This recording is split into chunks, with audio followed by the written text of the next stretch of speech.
Hello everyone, this is part 11 of What If Naruto Was Trained by Black Zetsu, and I hope you guys enjoy this video and to like, to subscribe, to share, and check out the playlist, to see more comment down below. Now let's start the intro. They call me a god. They call me a god. They call me a god. Join my membership, the perks are great. It's in the description. Well, a beat of silence, then, I don't sense anyone. There is no one within my range, either, came a voice from above. Alright, and the target, he has remained stationary. A nod, good, then let's finish this up. Shikamaru's head tilted back until his dark eyes locked onto Naruto's form, crouched on the limb above, the longbow Tenten had gifted to him gripped loosely in one hand. A nearly depleted rucksack of arrows was thrown over his shoulder, resting on his back. Taking heed of the Nara's cue, he stood up and reached back to grab and nock an arrow. Leveling the bow parallel to his face, he drew back the bowstring and took sight at his target, the exterior of a rest stop built in the northeastern part of the Land of Fire's forest. The building was really a cover for a bounty exchange station that operated within the Land of Fire's borders, one of a dozen stations, to be precise. Jiraiya apparently found the whole system of bounty hunting distasteful, especially since stations within the Land of Fire were used primarily for the exchange of Konoha nin and other natives, and so had sent out a small strike team to eliminate the station masters from afar. Shikamaru was the team leader, Naruto was the long-range assassin, Ino was one part censor, one part medic, Pasunid's program. 27 degrees to your right, stop, too far. Now slowly turn 4 degrees back, there. And Neji was the other half of both. The Hyuga stood directly behind the archer with his Byakugan active, knees bent just slightly so that they were fundamentally the same height. Naruto didn't particularly care for Neji. Granted, he cared very little for people in general, but then again, he typically wasn't stuck with those people for weeks on end, traversing their massive home country to complete such a lengthy mission. There was something about the way the long-haired male acted and spoke, a deep-rooted surety, full of condescension and arrogance, he supposed, that reminded the blonde a little of Sasuke. And of himself, and that kind of annoyed him. But having the Hyuga practically breathing down his neck, issuing coordinate corrections with the assurance of a strange human protractor was aggravating, and a severe test of his patience. Fortunately, he practiced blocking out such distractions with Tenten, who probably had to use it for her own benefits, given who her teammates were, during their archery lessons. Taking a calming breath, he focused on the tension in the bowstring and the line of sight Neji had given him. When his fingertips stopped trembling against the string, he released it with a sharp twang. The arrow whistled through the air, the wind chakra coating the head allowing it to drill easily through the concrete, tile, and wood of the bathroom's walls. There was silence among the foursome for several seconds, until Neji intoned, "Target eliminated." All eyes turned to Shikamaru, who let out a tired sigh. Mission completed. Now we can finally go home. LLL. Naruto estimated them to be less than 100 miles from the hidden leaf. It was hard to tell when the trees seemed virtually indistinguishable from one another, when Shikamaru raised a hand to call a halt to their journey. In the diminished light of dusk, it was easier to see the Nara stop and jump to an open area of the forest floor than it was to see the solitary appendage, he groused mentally. Following his lead, the remaining trio alighted lightly on the detritus and set about the usual camp chores. By the time Ino and Shikamaru finished securing a perimeter, Neji had returned with firewood, and Naruto had the tent set up for the evening. They ate from the remains of their rations around a small fire, the red-orange light flickering across the tired faces. If we're lucky, Jiraiya-sama will feel inclined to give us some time off after how annoying this mission was, Shikamaru grunted. He better, Ino agreed. I want to sleep in an actual bed. It is not our place to question our assignments, Neji informed them. Our duty is to follow our orders, regardless of our personal feelings on the matter. It was the little things like that, Neji's cold, detached assertions of things they already knew, which annoyed Naruto. Well, that doesn't sound bitter at all, he noted facetiously, blue eyes focused on a book opened in his lap. It was an interesting text he'd found in a small town near the border with the Land of Birds that described some historical uses of plants native to that country, and he'd taken to perusing it for an hour or two on the more relaxed evenings of their mission. Neji shot the blonde an irritated look that went unnoticed. The chain of command exists for a reason. To defy our duties in lieu of personal preferences would be akin to treason, let alone a fruitless battle against fate. Naruto's book slammed shut with a loud whump. Ino, her neck craned to browse over the other blonde's shoulder, jumped slightly at the suddenness of the sound and movement. Neji's Byakugan activated instinctively to check the surroundings, while Shikamaru and Ino's eyes darted around in tense suspicion. Naruto. The latter hissed. Keep it down. Anyone could have heard that. He ignored her, focusing hard blue eyes on the Hyuga. There was that tone again, the one that seemed a permanent fixture of the other male's voice, the one that irked him without even trying. Neji's speech always seemed to hint that he was wiser than everyone else because of some event that only he knew about, and while Naruto fully believed that people were entitled to their own opinions, he also believed that the unknown was dangerous and, in this case, annoying. Ever since we've been out here, you've had this thing about fate. I've left it alone, because hey, to each his own, and, you know, bigger priorities, he shrugged, but since you clearly can't take a joke without mentioning it, I have to ask, what's your deal? Neji snorted. What a foolish question. Naruto tried to ignore how much his teammate sounded like Black Zetsu in that moment, shoving an annoyed response to the back of his throat as the Hyuga continued, our accomplishments and defeats alike are nothing more than a construct of fate's design for us. You don't believe in free will? Ino asked before Naruto could, her shock evident. I believe that there are some obstacles too high to overcome, and that trying is a waste of time. And how could you possibly know what those obstacles are? Naruto asked, sarcasm and ire waging war with his voice. Just because you can see all around you doesn't make you omniscient, Shikamaru supplied. What he said. Neji stared at him coldly. Just because I am not omniscient does not mean I am unobservant. You can't predict future potential. You're getting loud again. Naruto fumed in his seat, pissed at Neji and silently acknowledging Shikamaru's warning. He didn't mind the discussion of philosophies. One thing he'd learned from Zetsu was that others' beliefs could be valuable, either in conforming to and adopting them or simply rejecting them, but the things the Hyuga was saying made no sense, especially because they contradicted everything the blonde had fought so hard to attain. To believe so utterly that one's actions and achievements were preordained by a higher power, an invisible one at that, was essentially giving up on free will, and that was a fight the Jinchuriki refused to lose. There was simply no way that Zetsu coming into his life and turning his world upside down had been a matter of fate. Fate was more likely to have seen him as a cog in the machine blindly subscribed to the will of fire, instead of the free-thinking, albeit morally ambiguous and emotionally stunted, individual he'd become. There was little comparison between the Naruto who'd existed before he'd met Zetsu and the one he was nowadays, and the idea that the whole situation had been fated was simply ludicrous. And if it had been a fated occurrence, well, then fate had an undeniably sick sense of humor.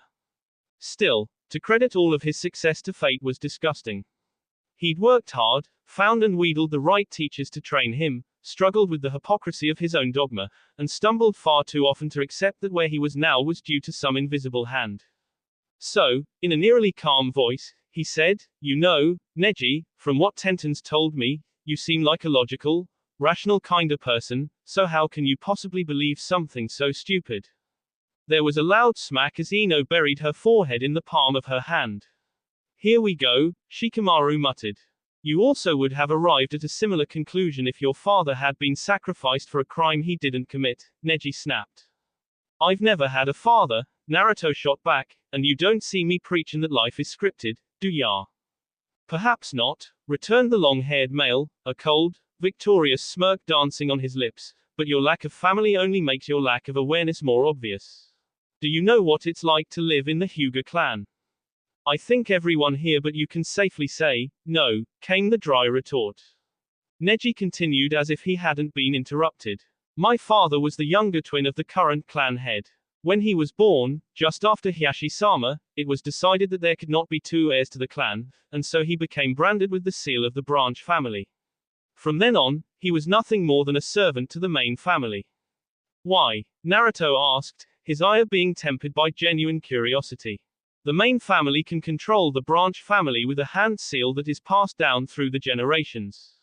When my father's anger at the main family made itself known, they used the seal to bring him to his knees, and that is but one example of the main family's dominion over the branch family. Many years ago, Hiyashi-sama killed a diplomat from Kumo who tried to kidnap Hinata-sama for her Byakugan. Kumo desired retribution in the form of Hiyashi-sama's body so that it could once more try to retain the Byakugan, but my father was sent in his place instead. Because he didn't have the Byakugan. The blonde probed, confused. In addition to controlling the branch family, the seal eats away at the Byakugan when the wearer dies, Neji explained icily. Kumo was unaware of the duplicity until it was too late, but by then the bargain had already been struck. So you can now see why the branch family is nothing but subservient to the main family, and thus the logic behind my ideology should be apparent, he snapped bitterly. Our fate is in their hands. Not really. I mean, yeah, they made it so you can't attack them, but is that really something you should be doing anyway? Not that I agree with them, he added, noting the anger rising in Neji's pale cheeks, but you're gonna let that dictate your life. It has dictated my life since I was branded at age 3. He spat. Everything that's happened to you isn't because you have a seal, Naruto argued. Privately, he thought the idea was brilliant, a way to ensure loyalty to a cause. Pure genius. Barring the fact that the Hyuga clan had probably been on the verge of civil war since the seal's inception, although no action could be taken as the cause of the conflict also prevented it from occurring, the underlying theory was solid. If it had no limitations on quantity affected or required continuous chakra usage, thus risking chakra exhaustion, it could essentially act as a foolproof way to see one's plans come to fruition, a method to control the masses.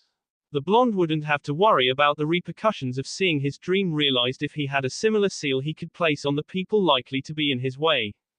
Granted, he wasn't condoning what sounded like the indentured servitude of a populace. The seal was morally reprehensible in every sense of the word, but damn if it wasn't an effective method of crowd control. Besides, he continued, if the point of the seal is to stop the Byakugan from falling into the wrong hands, why doesn't everybody have it? Because it is the duty and fate of the branch family to protect the main family. Hinata doesn't have a seal because she's part of the main family, right? And her teammates aren't part of the Hyuga clan, so who's supposed to protect her while she's out on missions? Neji opened his mouth to respond, but no noise came out. The blonde's words seemed to have struck him speechless. Shikamaru and Ino's heads swiveled between the pair, watching the verbal war with renewed curiosity. Naruto decided to press his advantage. I mean, if I understand you, then Hinata could die on a mission and her eyes would be up for grabs for any random shinobi, right? Kinda makes the seal pointless if your clan's gonna send main family members outside of Konoha, doesn't it? And there's no way she's the only active main family shinobi, is she? That would just cut your clan's power in half. Neji just stared at him, and the younger male wondered if those thoughts had never actually crossed the Hyuga's mind before. Tenten had told him that her teammate was a genius, and as far as his shinobi prowess went, he probably was, but from Naruto's perspective, the other boy was remarkably short-sighted, too caught up in his fatalistic worldview to widen his insight. You may be right in one regard, Neji began slowly, finally finding his tongue again, but you have only proven how fruitless it is to struggle against fate. I thought I was destined to be a servant of the main family in service of my clan, but now, you have shown me that the seal is meaningless. It is the main family's way of mocking those born under different circumstances, to keep the branch family subservient and in line, and to allow weak-hearted heirs to prosper. Naruto shook his head. Neji was completely missing the point, even though his argument held some validity. Of course, if he'd found out he'd been enslaved for no good reason, he'd probably be pissed, too, so some leniency was allowed, but still, yeah, and while that's sad and all, it still doesn't mean that everything is predetermined. No. Then tell me, what would you call being born with superior abilities and relegated to servitude of those beneath you? Bad luck. The blonde shrugged. Your ancestors being dicks. How the hell should I know? How would you know at birth if you're better than someone else? You train every day, don't you? If you were naturally good at things, what's the point of all that effort? And who's to say that's not why you're as good as you are now? Being gifted does not necessarily make one skilled. What would you suggest I do?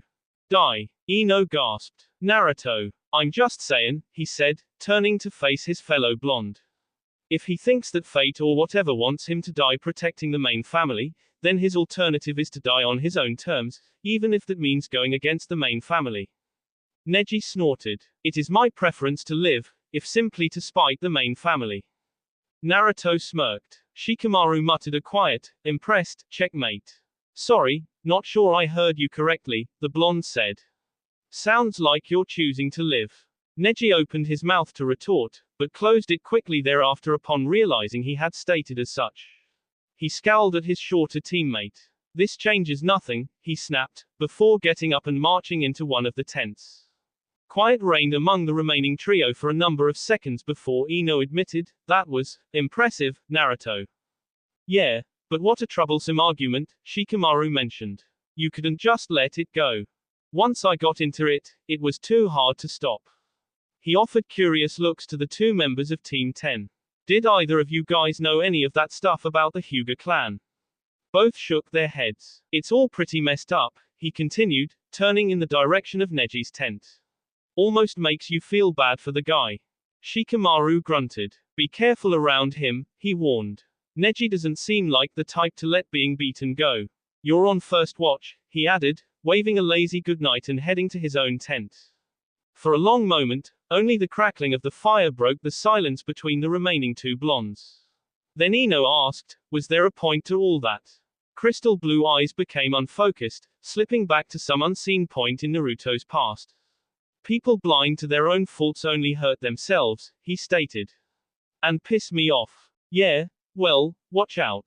Being a king of confrontation only means that you'll make more enemies than friends. After another period of unresponsiveness, the Yamanaka decided she wouldn't pull anything more from her introspective friend and went to bed with a murmured, wake me for the next watch. Naruto acknowledged her with a small bob of his head, his focus on analyzing if some deities were fickle enough to make him think free will existed when things really were predetermined. LLL. The journey back to Konoha the next morning was done in tense silence. Neji's face had been twisted into a permanent scowl since that morning, one which, with his Byakugan active, Naruto was sure was directed at him. Shikamaru and Ino seemed wary of breaking whatever tentative respite had settled over the two males, and for his own part, the blonde had nothing to say. After everyone had gone to bed the previous night, the Jinchuriki had stayed up late, ears sharp for any potential ambush but mind questioning the heated debate he'd shared with the Hyuga. The conclusions he'd drawn hadn't been anything different from the night before, although with a cooler head he'd realized that it had been foolish to try and sway his teammates' worldview. Just because Zetsu had managed to do the same for him didn't mean it would work with others, nor was it his goal to do so. Besides, Naruto's mind and ideologies had been warped based on his own experiences, and it seemed like Neji's belief in fatalism had similar roots. Just because the younger boy had shot holes into his logic didn't mean that the Hyuga was likely to switch philosophies at the drop of a hat. Neji was still misguided, though. Naruto couldn't imagine a world where the gods and whatever other deities existed cared enough to predetermine the outcome of people's lives at their birth. There were too many alternate paths to take in life to believe that he hadn't had some choice in where he was headed. Naruto had to believe that he was the mastermind of his own life, the one pulling the strings, not the marionette dancing at the end of them, otherwise what was the point of anything? It was either that, or fate was the cruelest mistress of them all to have made him suffer through the crap that he had, no matter that it had shaped him into the person he was now. Besides which, Naruto liked to have concrete evidence or experience with things before trying to mesh them into his worldview, and the truth of the matter was that nothing of the sort existed when it came to higher powers. Faith and logic were not meant to go hand in hand.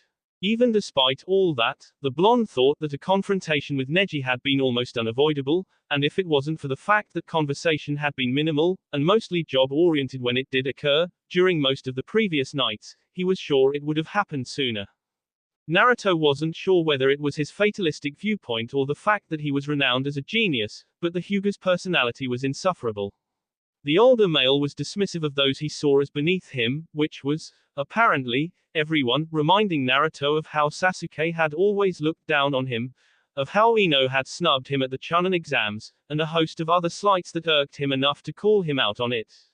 Now, at least, he had a partial explanation as to why the brown-haired teen acted as he did, not that it excused him any.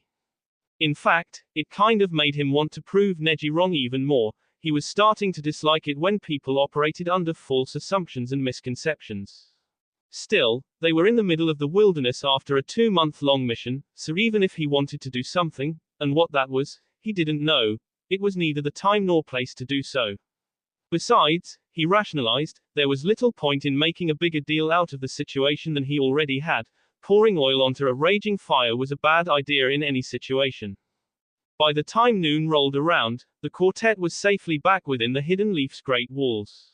Shikamaru placed his hands on his back and stretched, producing a series of clicking cracks. Well, it's good to finally be home. His blonde teammates both nodded their agreement. Neji remained stoically silent. As troublesome as it is, you guys don't need to come with me to report to Hokage-sama. The mission was pretty open and shut. Uzumaki, Neji intoned, cutting off any enthusiasm his teammates might have mustered at the Nara's announcement. Come with me. Naruto shot a glance at the other members of Team 10 before shrugging and following the Hyuga's retreating figure. That guy has no self-preservation instincts, Shikamaru grunted.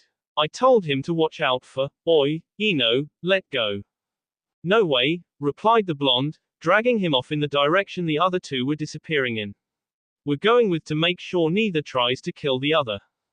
Troublesome. LLL. In any other situation, doing what he was about to do went against everything Naruto's plan for contingencies and don't cause trouble mind told him.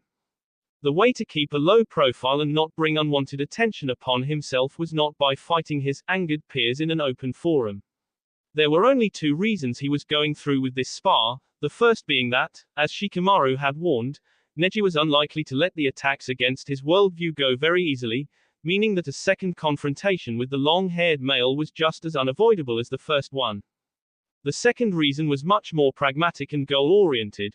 Rumor had it that Neji was being considered for promotion to Jonin, and Naruto wanted to test his mettle against someone the Hidden Leaf considered ready for that level. Shikamaru was apparently also being considered, and even though the blonde knew from training that the Nara was no slouch, he heavily suspected that promotion was based more on tactics than raw power.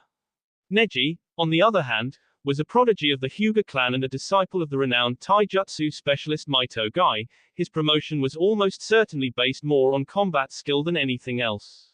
So he'd acquiesced to the older teen's command and was now following the brown-haired male towards the open training area Tenten often took him to. In fact, he noted upon arrival, the bun-haired girl and the green-clad teammate were there now, practicing their hand-to-hand combat. The latter broke off when he noticed the spectators, bouncing over and locking eager eyes with his teammates' hard ones. Neji, my eternal rival, you have returned at last. Come, let us stoke the fires of our youth with a spar to celebrate your. Not now, Lee. I must correct some of Uzumaki's misconceptions about what fate has planned for him. Naruto scowled. Maybe you want to believe that your life is being run by some unseen power, but there's no way you can predict what my life is like. You failed the graduation exam on multiple occasions and have no notable techniques to augment your fighting style, Neji stated. By all accounts, you are a failure. That you have achieved as much as you have is simply the extent of fate's design for you. To fight against the inevitable would be pointless, which I will prove to you here and now. Normally, Naruto didn't mind being underestimated. It gave him a distinct edge in fighting, that people thought he was capable of far less than he really was. But there was that condescending way that Neji spoke, and the fact that the Hyuga had seen some of what he could do and was still judging him prematurely, that really raised his ire. You'll see, he thought, digging around his pockets and pulling out a handful of different scrolls, detaching and removing a plethora of jars, pellets, and poisoned senbon from his arsenal. What are you doing? Choosing to not kill you during this spar, came the mocking response. Unless you'd like me to, of course, you still have the choice to die not in the service of your clan, he offered. Neji's face vaguely resembled an alabaster mask in that moment, frozen in a rictus of hate. Naruto took the brief reprieve to walk over to Tenten and drop his removed gear at her feet. Take care of this for me. She nodded, then whispered. Don't kill him, he may be difficult, but he's still my teammate. Blue eyes darted to the side to spy Ino dragging a reluctant Shikamaru into the area. I only promised to try, he told her, turning back and retaking his previous position in the training field. For almost a minute, the two combatants stood facing each other, Neji in a classic Juken stance, Naruto standing with his fingers clenched around his twin senbon, his hunting knives part of the collection at Tenten's feet. Well what? Neji snorted. This is a spar. You are supposed to attack. Oh. Naruto responded with false lightheartedness, I was waiting for you, but if you insist. I have been waiting for. Futon, Daytopper. Wind blasted out from Naruto's open palms, rustling Ino's platinum locks and Lee's bowl cut. Neji was blown clear off his feet by the wide-range attack and thrown into the tree line, where he managed to stabilize himself against the trunk he impacted until the gale died down. Naruto waited for him to return to the field, pale eyes narrowed in frustration. You are not stupid enough to fight you head-on, the blonde finished for him. What idiot fights a Hyuga with taijutsu? Neji's eyes flickered over to the sidelines, and Naruto allowed his periphery to follow his gaze, finding Tenten patting him morosely on the back. Ask a stupid question, get a stupid answer, you wanted a fight, and you got one. Fate will still see the true victor through to the end. Naruto shrugged in response and almost lazily tossed a handful of senbon at his opponent. A few become hundreds as he formed the seals for the senbon shadow clone technique, and Neji was forced to spin into a chitin to repel the incoming storm of steel. As he mused on his next move, the Hyuga broke out of his rotation and then seemed to vanish from sight. Reacting on instinct, Naruto sank into the earth via the attack prevention technique as Neji's hand passed through the space overhead. His adversary was much faster than he'd expected. You cannot hide from my eyes, came the older teen's haughty voice. Hack dosho. Naruto felt a wave of chakra rush through the earth and slam into his shoulder before he could move, locking down the limb. He quickly moved away as another ripple ran through the location he'd just vacated. Well, I knew Shinra Bansho wouldn't work against him, but I didn't think he'd be able to transmit Juken through other mediums, that's annoying. Knowing that Neji was likely watching his every move, he began to go through seals as he rose closer to the surface. When he was about a foot away from breaking through, he released both his built-up chakra and the attack prevention technique, surfacing in a flurry of wind and earth that blew the approaching Hyuga backwards almost 10 feet.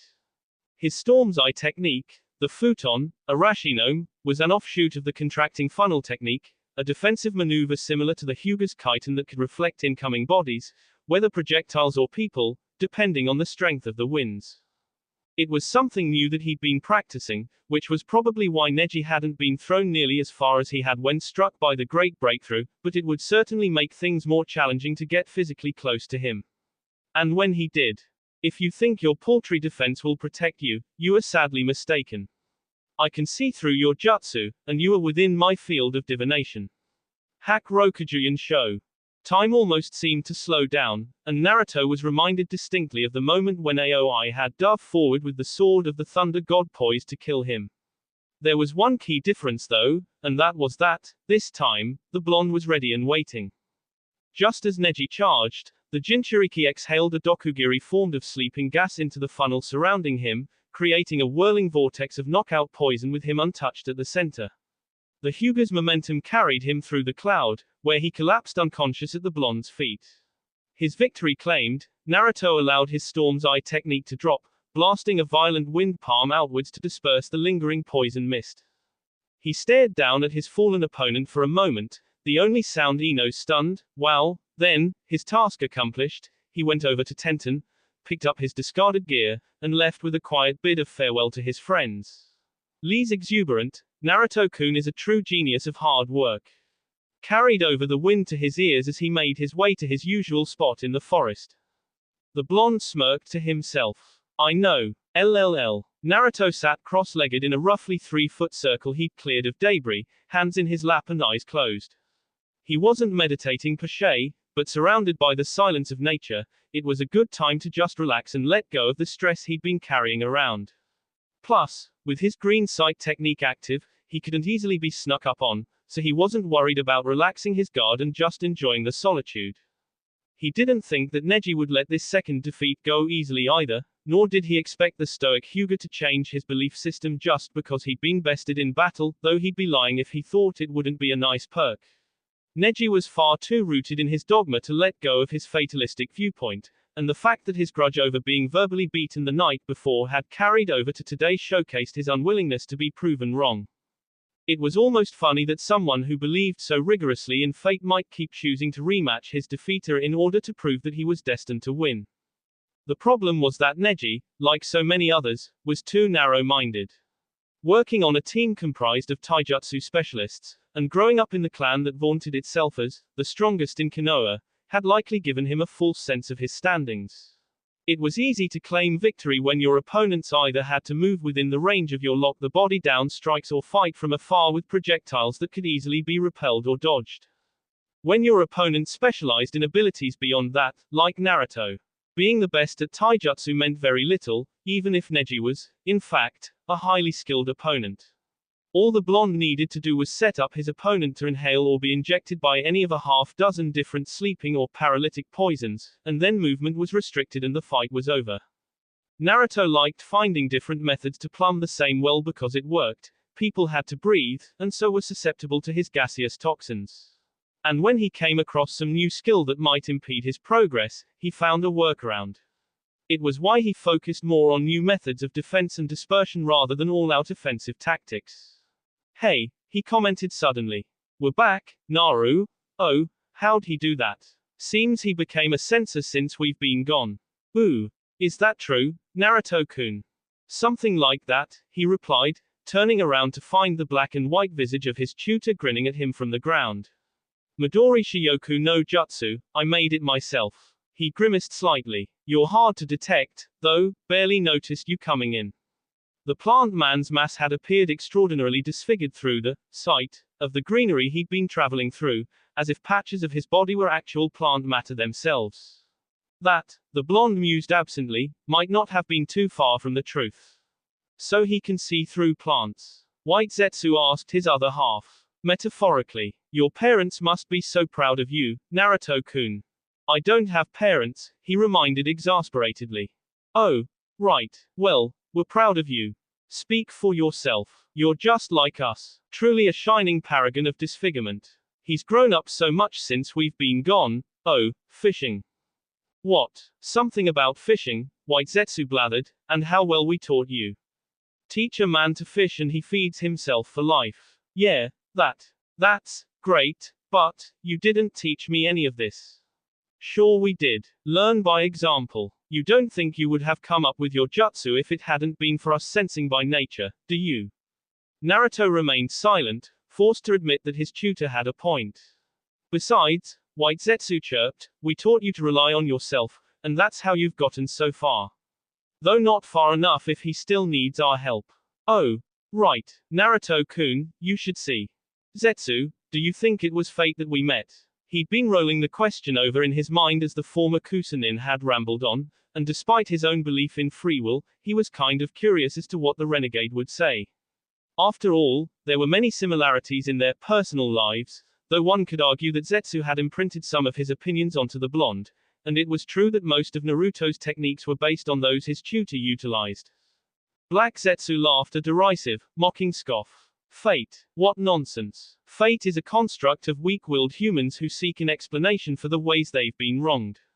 Naruto nodded, acknowledging that the plant man's statement sounded like an apt description of Neji. If we'd had our way, you would be nothing more than a smear of fecal matter on the forest floor. Naruto's nose wrinkled. I could have gone without being reminded of that.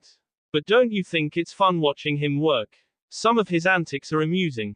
But, Black Zetsu continued, directing his speech at his disciple, as far as we're concerned, there is only coincidence, and the decisions made following such anomalies are up to the individual. Like how we decided to talk to you afterwards, and how you didn't run away. Faith is the placebo of the masses, useful for nothing but empty words and gestures. Only actions matter. The Jinchuriki nodded, glad to have his reasoning seconded by a more experienced source. He'd beaten Neji at the genius game of fate, disproven its existence, and was ready to move on. Besides, he was nobody's pawn, not even some false deities, and the only person who had an inkling of what his future plans were was half submerged right before him. Even better, defeating the Hyuga had given him an idea of how he measured up to the criteria for Jonin, moving him one step closer to his goal. Should we tell him about that thing now? If he's done being an idiot. Naruto snapped back to attention. Sorry, what? Pay attention, Naruto-kun, this is important, White Zetsu lectured. The blonde fell silent at his tutor's instruction, watching curiously as Black Zetsu's pupil-less eye glowed a luminescent yellow and projected an image of a darkened city next to him. A three-quarters moon hung high in the sky, illuminating what Naruto could now determine was the hidden sand. Zetsu's focus seemed to zoom in on an area above one of the buildings, where two figures, one floating on a cloud of sand, the other standing atop a large bird, were staring each other down. The second figure, who the Chunin could now see, was wearing a black cloak with red clouds, threw out several small projectiles, and when sand shot up to block them, explosions rent the night sky. Naruto felt his body freeze in mild trepidation. Akatsuki had made its move on Gaara. He watched as Gaara and the Akatsuki member duked it out in midair, bright bursts of fire and heat marking the latter's explosive things. Zetsu's focus zoomed in and out as the two combatants spread out and used their long-range attacks to the best of their abilities. Eventually, the Akatsuki member started veering erratically to avoid gusts of wind and mounds of earth that were hurled at him from beyond Zetsu's sight. Bystanders who'd been awoken by the explosions, Naruto presumed, and Gaara took that moment to capture his adversary's arm in a cocoon of sand. There was no noise or motion that Naruto could see, Zetsu's focus now too wide to pick out the finer details of the fight, but the explosives user reeled backwards off his mount after a moment, off balance and missing an arm. A bird seemed to crop into existence below him, ready to catch its creator, and in the bright light, Naruto thought it looked like an owl. He blinked and almost missed what happened next, the confusion of seeing such light in the middle of the night throwing him off kilter. A figure in white robes leapt towards the descending Akatsuki member, surrounded by three miniature, white suns with pinkish-red flames that illuminated her green bun and identified her as the Kazekage. The suns rushed forward, the first one forcing the owl to detonate while the other two shot past and swept through the bomber's body. Darkness fell again, and then the image flickered and faded, leaving Naruto staring at an empty spot in the forest. You didn't see what happened after that. Does it matter? Are you expecting adulation for the Jinchuriki? Well, no, but that Akatsuki guy was dead, White Zetsu offered helpfully. Charbroiled. Too crispy for our taste. If she could do that to an S-class Nukenin, albeit one who'd already been disarmed by someone else, it was no wonder Suna had chosen the Kazekage they had. So Gaara's safe. He's alive. Safe is subjective. Akatsuki will return, and if it has started hunting Jinchuriki, you'll be targeted soon. You should probably move up your timetable, if you want to live. Yeah, I'm working on it, he muttered. His bout with Neji had been a personal test, and while he'd passed it, he knew that he still wasn't quite ready to move forward. Still, Akatsuki knew his location, knew Gaara's location, and that was a dangerous and pressing concern. Just as problematic was the fact that most of his teachers, Asuma, Jiraiya, Shizune, were too busy with their own duties to really teach him anymore, at least on a consistent basis. Shikamaru specialized in areas that wouldn't help the blonde, and while Ino and Tenten were excellent in their respective fields, neither of those would help Naruto learn what he really needed. He was on his own. Chunin need to show skill in two elements to be considered for Jonin. He turned to look at his tutor. You said you used to use Doton ninjutsu, anything you can teach me? Zetsu's expression adopted a pondering look for several moments before his half-mouth twisted into a too-eager grin. Let's go fishing, Naruto-kun. LLL. That will be all for this video. Be sure to like, subscribe, share, and comment down below for more videos. Goodbye.